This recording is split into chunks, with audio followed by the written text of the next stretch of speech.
9th और question number 12. From the top of a 7 meter high building, the angle of elevation of the top of a cable tower is 60 degree and angle of depression of its foot is 45 degree. पहले हम question को understand करते हैं क्या कह रहा है. दो चीजें दी हुई हैं, एक उसने बिल्डिंग दी हुई है और एक उसने टावर दिया हुआ है. ठीक है, वो क्या कह रहा है, from the top of a 7 meter high building, एक बिल्डिंग है जो कि 7 मीटर हाई है, उस बिल्डिंग के टॉप से यानी कि इधर से वो angle of elevation of the top of A cable tower is 60 degree. Angle of elevation cable tower का 60 डिग्री है. एंगल ऑफ एलिवेशन ऐसे बनेगा, this is 60 degree. Clear. And angle of depression of its foot is 45 degree. Angle of depression, जब वो यहाँ से इस tower का फुट देख रहा है तो वो एंगल ऑफ डिप्रेशन बन रहा है, ये बन रहा है 45 डिग्री का. क्लियर. ठीक है, वो खुद एक बिल्डिंग पे खड़ा होकर के पहले उस टावर का टॉप देख रहा है, फिर नीचे झुक करके उसका फुट देख रहा है. तो टॉप देखने में उसका एंगल ऑफ एलिवेशन बन रहा है और फुट देखने में उसका एंगल ऑफ डिप्रेशन बन रहा है. ठीक है ना. तो इसका मतलब ऑब्वियसली बिल्डिंग छोटी होगी और टावर बड़ा होगा, तभी वो उसका फुट देखेगा बिल्डिंग के ऊपर खड़ा होकर के. ठीक है. अब determine the height of tower. इस टावर की हाइट आपने डिटरमाइन करनी है. बिल्डिंग की हाइट 7 दी हुई है, इस टावर की हाइट आपने डिटरमाइन करनी है. अब क्योंकि ये 7 है, ये भी 7 होगा ऑब्वियसली. ठीक है. और ये 7 होगा ये, और इसको हम h मान लेते हैं. उसने कहा है कि टावर की हाइट पता करो, तो हमने इसको h मान लिया, लेट इट बी h. लेकिन टावर की हाइट क्या होगी, पूरी होगी. टावर की हाइट यहाँ से लेके यहाँ तक होगा. नाम लिख लेते हैं इसका, हम इसका नाम लिख देते हैं A B C D E. Clear. अब आपको पूछा है, उसने A C की वैल्यू पूछी है टोटल, तो हम पहले A B निकाल लेंगे. जब हमारा A B निकल जाएगा तो +7 करके हमारा A C आ जाएगा. क्लियर. तो A B निकालने के लिए देखो हमारे पास 60 डिग्री का एंगल तो है, लेकिन ना हमारे पास H है ना इसका बेस है, तो मैं पहले CD निकालूंगी. CD मेरा निकल जाएगा, तो जितना मेरा CD होगा उतना ही मेरा EB होगा. ओके. चलो, लेट पहले कहते हैं height of tower is equal to H + 7. ठीक है ना. आगे समझ में. Now in triangle EDC triangle ले लेते हैं, EDC.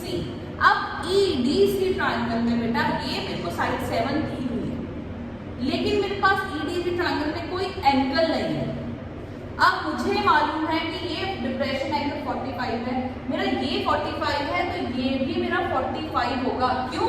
क्योंकि ये पैरेलल लाइंस बन रही हैं. ये देखो, ये पैरेलल लाइंस, ये बिल्डिंग पे कुछ बना नहीं हुआ है. वी हैव इमेजिन इट कि ये पैरेलल है, ये और ये पैरेलल लाइंस बन रही हैं, और एक पैरेलल लाइन को ये कट करती लाइन है. ये एंगल इधर है, ये एंगल इधर है. ये कौन से एंगल बन के, ऑल्टरनेट एंगल. तो ठीक है, ट्रायंगल EDC,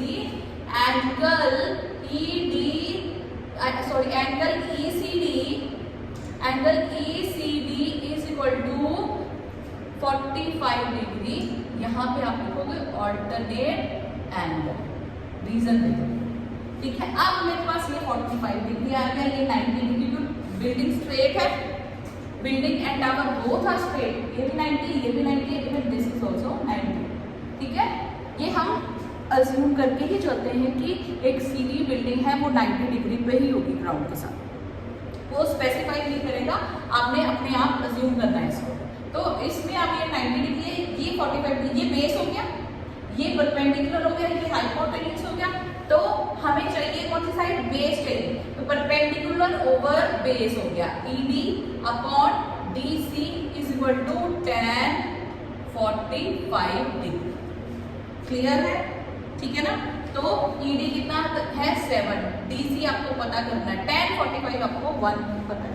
तो 7 ये क्रॉस मल्टीप्लाई और DC उधर चला जाएगा, तो DC मेरा कितना आ गया 7 मीटर, मेरा DC भी 7 मीटर आ गया। क्लियर? अब मेरा ये DC 7 है तो मेरा EB भी 7 होगा, है ना? तो आप लिखोगे DC, now DC is equal to EB is equal to 7 meter in triangle ABE। अब ABE ट्रायंगल पे आ जाओ, मुझे चाहिए कौन सी साइड? ये वाली साइड, मुझे परपेंडिकुलर चाहिए। मेरे पास बेस पता चल गया कि जितना DC है मेरा उतना ही बेस है, मेरे पास एंगल है 60 डिग्री, मैं निकाल सकती हूँ। ठीक है, तो मैं वही फॉर्मूला लगाऊंगी, AB upon EB is equal to tan how much 60 degree. Clear? आपको याद रहना चाहिए कि tan 60 की वैल्यू कितनी है? tan 60 की वैल्यू आपकी होती है √3। वैल्यूज पुट करेंगे, AB की वैल्यू h है, EB की वैल्यू हमारी 7 है और ये √3 है। h कितना हो गया 7 √3। तो हाइट ऑफ टावर कितना है? AC। Height of tower is, height of tower is equal to AC। AC कितना है? AB plus BC, AB plus BC। AB में मतलब मेरा h आ गया, h कितनी है 7 √3 और BC कितना है 7। 7 दोनों में कॉमन आ गया, 7 √3 प्लस 1 मीटर आंसर। 7 कॉमन निकाल दिया, दिस इज योर आंसर।